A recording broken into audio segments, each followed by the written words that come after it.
ሰላም ውድ የእውቀት አድማስ ቤተሰቦች ሰላማችሁ ይብዛ። እንዴት ናችሁ? በዚህ ቻናል አማርኛ፣ እንግሊዘኛ፣ ሂሳብ እና ሌሎች ትምህርቶችን በኢሞ፣ በቴሌግራም፣ በዋትስአፕ እና በጉግል ሚት እያስተማር እንገኛለን። ስለሆነም ፕላስ 251ን እያስቀደማችሁ በ978 40 92 73 ደውላችሁ በመመዝገብ በቀጥታ መማር ትችላላችሁ። ዛሬ ይዤላችሁ የመጣሁት ከጠ እስከ ጦ ባሉ ፊደላት ቃላትን የመሰረትናቸውን ቃላትን በእንግሊዘኛ ሌተርሶችን ተጠቅመን እንዴት ተደርገው እንደሚጻፉ የምናይ ነው የሚሆነው። ስለዚህ ሁላችሁም ሀሳባችሁን ሰብስባችሁ ደብተርና እስክሪብቶ ይዛችሁ እንዲሁም ቪዲዮውን እያቆማችሁ በመጻፍ ተከታተሉኝ። ወደ ክላሳችን ስናልፍ ጠን እናገኛለን። በጠ የመሰረትነው ቃል ጠርሙስ፣ ጠርሙስ፣ ጠርሙስ።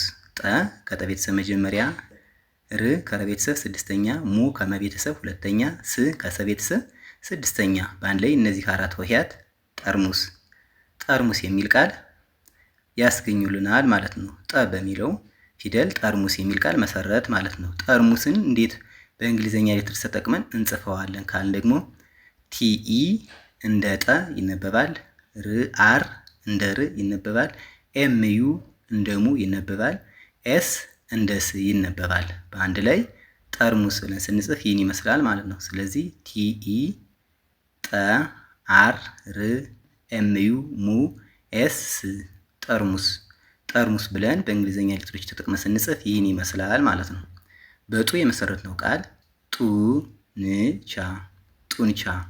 ጡ ከጠ ቤተሰብ ሁለተኛ፣ ን ከነ ቤተሰብ ስድስተኛ፣ ቻ ከቸ ቤተሰብ አራተኛ። እነዚህ ሶስት ፊደላት በአንድ ላይ ጡንቻ፣ ጡንቻ የሚል ቃል ያስገኙልናል ማለት ነው። በጡ የመሰረትነው ቃል ጡንቻ ይሆናል ማለት ነው። ጡንቻ ብለን ደግሞ በእንግሊዘኛ ሌተሮች ተጠቅመን ስንጽፍ ቲዩ እንደ ጡ ይነበባል፣ ኤን እንደ ን ይነበባል፣ ሲኤችኤ እንደ ቻ ይነበባል ማለት ነው። ስለዚህ ጡንቻ ብለን ስንጽፍ ይህን ነው የሚመስለው። በጢ የመሰረትነው ቃል ጢንዚዛ፣ ጢንዚዛ፣ ጢንዚዛ።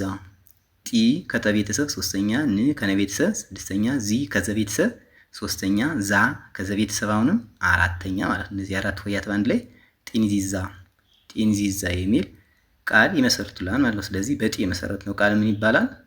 ጢንዚዛ፣ ጢንዚዛ የሚል ቃል ይሰጠናል ማለት ነው። ጢንዚዛ ብለን ስንጽፍ ቲአይ እንደ ጢ ነው የሚነበበው፣ ኤን እንደ ን፣ ዜድ አይ እንደዚ፣ ዜድ ኤ እንደዛ። ስለዚህ ጢንዚዛ ብለን ስንጽፍ ይህን ይመስላል ማለት ነው። ጢንዚዛ ቲአይ ጢ፣ ኤን ን፣ ዜድ አይ ዚ፣ ዜድ ኤ ዛ፣ ጢንዚዛ ይህን ይመስላል ማለት ነው። በጣ የመሰረትነው ቃል ጣውላ፣ ጣውላ፣ ጣውላ። ጣ ከጠ ቤተሰብ አራተኛ፣ ው ከወ ቤተሰብ ስድስተኛ፣ ላ ከለ ቤተሰብ አራተኛ። እነዚህ ሶስት ፊደላት በአንድ ላይ ጣውላ፣ ጣውላ የሚል ቃል ይመሰርቱናል ማለት ነው። በጣ የመሰረትነው ቃል ጣውላ ይሆናል ማለት ነው። ስለዚህ ጣውላን ደግሞ በእንግሊዘኛ ሌተሮች ተጠቅመን ስንጽፍ ቲኤ እንደ ጣ፣ ደብሊው እንደ ው፣ ኤልኤ እንደ ላ ይነበባል ማለት ነው። በአንድ ላይ ጣውላ ብለን ስንጽፍ በእንግሊዘኛ ሌተርስ ይህን ይመስላል ማለት ነው። በጤ የመሰረትነው ቃል ጤናማ፣ ጤናማ፣ ጤናማ። ጤ ከጠ ቤተሰብ አምስተኛ፣ ናና ማ ከየቤተሰባቸው አራተኛ ሲሆኑ በአንድ ላይ እነዚህ ሶስት ሆሄያት ጤናማ፣ ጤናማ የሚል ቃል ይሰጡናል ማለት ነው። በጤ የመሰረትነው ቃል ስለዚህ ጤናማ ይሆናል ማለት ነው። ጤናማ ብለን በእንግሊዘኛ ሌተርስ ተጠቅመን ለመጻፍ ከፈለግን ደግሞ ቲኢ እንደ ጤ ይነበባል፣ ኤንኤ እንደ ና ይነበባል፣ ኤምኤ እንደ ማ ይነበባል። ስለዚህ ጤናማ ብለን ስንጽፍ በእንግሊዘኛ ሌተሮች ተጠቅመን ይህን ይመስላል ማለት ነው። በጥ የመሰረትነው ቃል ጥርስ፣ ጥርስ፣ ጥርስ። እነዚህ ሶስቱም ፊደላት ከየቤተሰባቸው ስድስተኛ ሲሆኑ በአንድ ላይ ጥርስ፣ ጥርስ የሚል ቃል ይሰጣሉ ማለት ነው። ስለዚህ ጥ በሚለው ፊደል ጥርስ የሚል ቃል መሰረት ጥርስ ብለን ስንጽፍ እነዚህ ሁሎችም ስድስተኛ ስለሆኑ አናባቢ ቫውል ሌተርስ የሚባሉን አንጠቀምም፣ ምክንያቱም ስድስተኛ ስለሆኑ። ስለዚህ መጀመሪያቸውን ኮንሶናንት ተነባቢዎችን ነው ማለት ነው ወስድ። ቲ እንደ ጥ፣ አር እንደ ር፣ ኤስ እንደ ስ ይነበባል ማለት ነው። ስለዚህ ጥርስ ብለን ስንጽፍ ይህን ይመስላል ማለት ነው። ጦ በሚለው ፊደል የመሰረትነው ቃል ጦርነት፣ ጦርነት፣ ጦርነት። ጦ ከጠ ቤተሰብ 7ኛ ር ከቤተሰብ 6ኛ ነ ከነቤተሰብ መጀመሪያ ት ከተቤተሰብ 6ኛ በአንድ ላይ እነዚህ አራት ፊደላት ጦርነት የሚል ቃል እናገኛለን ማለት ነው። ጦ በሚለው ፊደል ጦርነት የሚል ቃል መሰረት ማለት ነው። በእንግሊዝኛ ሌተሮችን ተጠቅመን ደግሞ ስንጽፍ ቲኦ እንደ ጦ ይነበባል። አር እንደ ር ይነበባል። ኤንኢ እንደ ነ ይነበባል።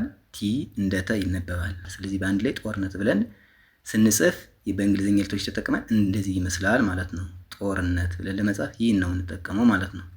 ይህ ዛሬ ክላሳችን ይህን ይመስላል። ቪዲዮውን ያያችሁ ላይክ፣ ሼር፣ ሰብስክራይብ በማድረግ ቤተሰብ ሁኑ።